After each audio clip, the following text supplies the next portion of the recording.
Hello 12th class. तो भाई इससे पहले वाली जो वीडियो भेजी गई थी आपको, उसमें हेनरीज लॉ पे बेस्ड जो न्यूमेरिकल्स वो मैंने कराए थे।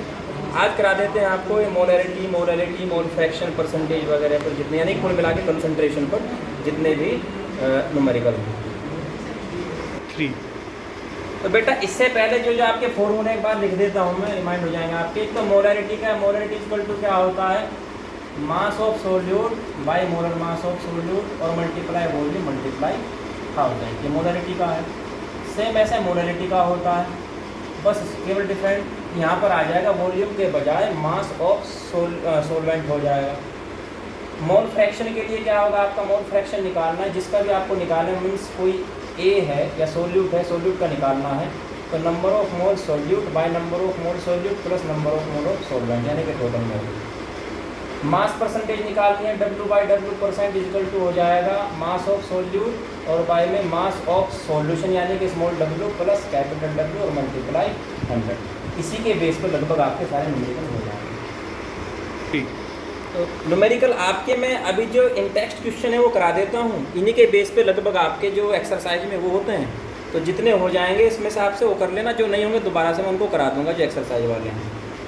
बुक में देख लेना, क्वेश्चन नंबर आपका 2.1, calculate the mass percentage of benzene and carbon tetrachloride if 22 gram of benzene. भाई बेंजीन का स्मॉल w दिया है 22 ग्राम और benzene is dissolved in 122 gram of carbon tetrachloride. इसको सोलवेंट मान लेते हैं, कैपिटल W कितना हो गया 122 ग्राम। मास परसेंटेज बेंजीन का निकलवा रहा है, W/W% ऑफ बेंजीन, तो बेंजीन का मास 22 और बाय में क्या आ जाएगा टोटल मास, यानी कि सोल्यूट और सोलवेंट दोनों का, तो 22 प्लस 122 और मल्टीप्लाई 100 कैलकुलेट कर लेना, निकल जाएगा। ऐसे ही कार्बन टेट्राक्लोराइड का निकालना है, W/W% of carbon tetrachloride equal to, तो कार्बन टेट्राक्लोराइड का मास 122 और टोटल मास 22 प्लस 122 और मल्टीप्लाई 100 कैलकुलेट करके बेटा इसके परसेंटेज निकल जाएगी। सेकेंड है 2.2, calculate the mole fraction of benzene in solution containing 30% by mass in carbon tetrachloride. दोनों के मास दे दिए बेटे, स्मॉल w भी है और कैपिटल W भी है।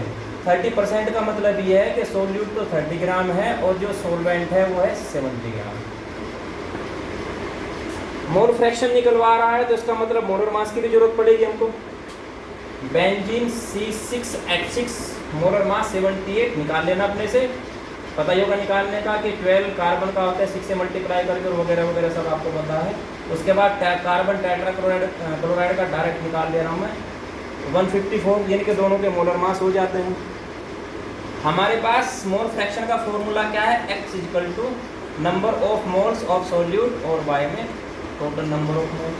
तो नंबर ऑफ मोल्स निकालने के लिए हमको क्या करना पड़ेगा, हमारे पास फॉर्मूला क्या होता है, small n equal to small w by small m, यानी कि नंबर ऑफ मोल्स सोल्यूट का मास बाई सोल्यूट का मोलर मास। तो अब निकाल लेंगे कार्बन टेट्राक्लोराइड के लिए, यानी कि n इसके लिए C6 या स्मॉल n कर देता हूँ और इसको हम कैपिटल N कर देंगे। स्मॉल n निकालना है तो इसका मास कितना है 30 और बाई मोलर मास कितना आ जाता है 78। ऐसे कैपिटल N निकालेंगे तो इसका मास कितना है बेटा 70 और बाई में मोलर मास कितना आ जा रहा है 154। अब बेंजीन का निकालना है हमको, mole fraction of benzene C6H6 equal to हो जाएगा बेंजीन के मोल और बाई में टोटल मोल। तो बेंजीन के मोल कितने हैं 30/78, बाई में स्मॉल n कितना है 30/78 और प्लस में कैपिटल N कितना है 70/154। कैलकुलेट करके आ जाएगा बेंजीन का मोल फ्रैक्शन। दूसरा निकालना है कार्बन टेट्राक्लोराइड का Cl4 इक्वल टू, तो capital N by small n plus capital N। लेकिन इतनी कैलकुलेशन की जरूरत नहीं दूसरे का निकालने के लिए, क्योंकि थ्योरेटिकल पोर्शन में आपको बताया था मैंने कि किसी भी दो चीज़ों का, यानी कि जो सम होगा मोलर मास उसका मोल फ्रैक्शन का जो सम होता है वो हमेशा 1 आता है। तो दोनों का हमेशा जो ऐड होगा, जो सम होगा कितना आएगा 1 आएगा। मान लीजिए इसको कैलकुलेट करके 0.4 निकल जाता है, आपको इसका मोल फ्रैक्शन निकालना है तो मत करो कैलकुलेशन, हमको पता है दोनों का तो सम कितना आना है 1 आना है, तो 1 माइनस 0.54 कर देंगे, इसका सोल्यूशन निकल जाएगा आपका। नेक्स्ट है 2.3, calculate the molarity of each of the following solution दो पार्ट में दिया है। Part A 30 gram of cobalt nitrate, small w दे दिया है 30 ग्राम, और कोबाल्ट नाइट्रेट के लिए पूछ रहा है तो उसके मोलर मास की जरूरत पड़ेगी। और निकाल लेना, आपका कुल निकाल कर क्या आएगा 291। H2 in 4.3 litre of solution, यानी कि वॉल्यूम दिया है 4.3 लीटर, ml में कन्वर्ट करना पड़ेगा।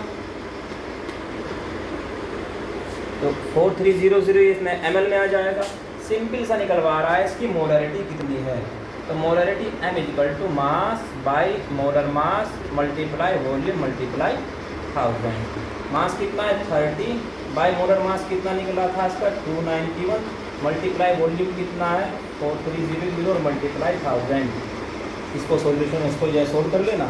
नेक्स्ट पार्ट है इसका बी, लिखा है कि 30 ml of 0.5 m H2SO4, volume दिया है 30 ml, 0.5 m H2SO4 मोलरिटी दे दी है उसकी 0.5।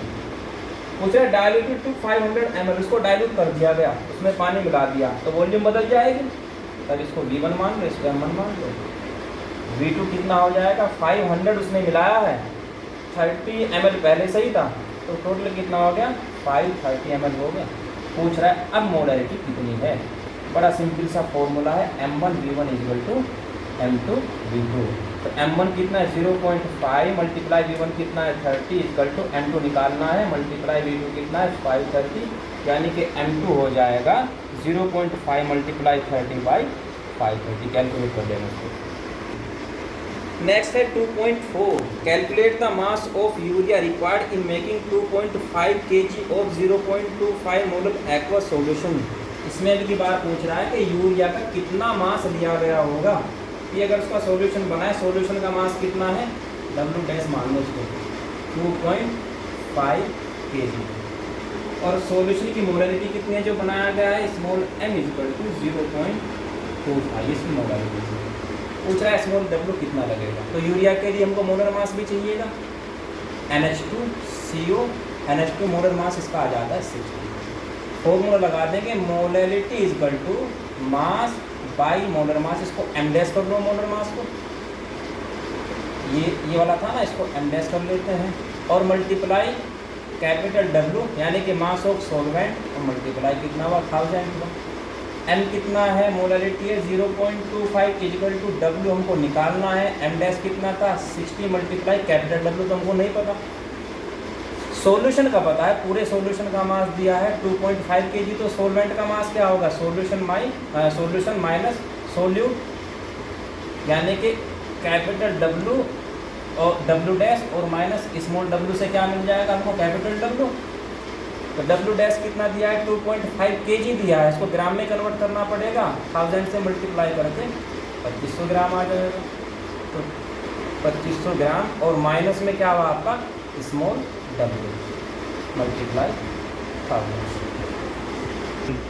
तो W निकालना है हमको, W इक्वल टू हो जाएगा, ये इधर चलेंगे 0.25 मल्टीप्लाई 60 और मल्टीप्लाई 2 की multiply small minus small W और बाय में 1000। मैं इसको कैलकुलेशन कर लेता हूँ उसके लिए। तो इसको कैलकुलेट करके आ जाता है 0.015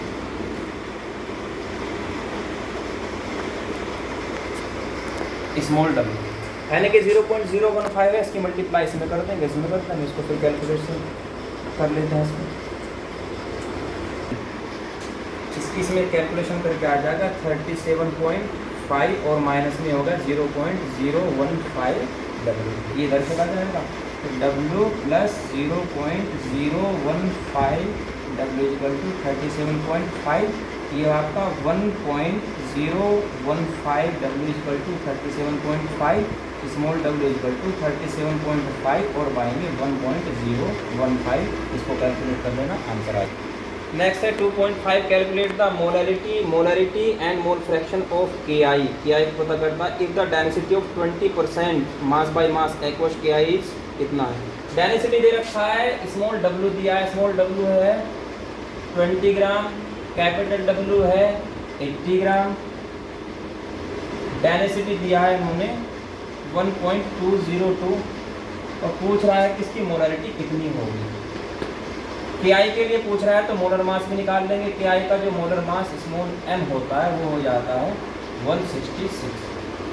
तो हमारे पास इसका एक दूसरा फॉर्मूला है, तो पहले परसेंटेज से इसके मास दिया हुआ है, मास से वगैरह मोल नंबर ऑफ मोल वगैरह निकालो, लंबा प्रोसेस हो जाएगा। सिंपल फॉर्मूला लगाओ, molarity m equal to 10xd और y में m का मतलब है यहाँ पर मोलर मास इक्वल टू हो जाएगा 10 मल्टीप्लाई x परसेंटेज कितना दिया था 20%, तो मल्टीप्लाई 20 मल्टीप्लाई डेंसिटी कितना दिया है 1.202 और y में मोलर मास कितना है इसका 166। इसको कैलकुलेट कर लेना, मोलरिटी आ जाएगी। नेक्स्ट निकलवा रहे हैं इसी की मोलरिटी, तो मोलरिटी m इक्वल टू हो जाएगा मास by molar mass multiply mass of solvent multiply 1000। Mass कितना है इसका 20, मोलर मास कितना है 166 मल्टीप्लाई कैपिटल W कितना है 80 और मल्टीप्लाई 1000। इसको कैलकुलेट कर लेना, मोलरिटी निकल जाएगी। नेक्स्ट निकलवा रहा है मोल fraction of KI। Mole fraction यानी कि x KI के लिए x के मोल y में टोटल मोल हो जाएंगे। x के मोल कैसे निकालेंगे, मास बाई मोलर मास, मास कितना है 20 बाई मोलर मास कितना है 166, बाय में 20 और बाई 166 यानी कि स्मॉल एन वही है।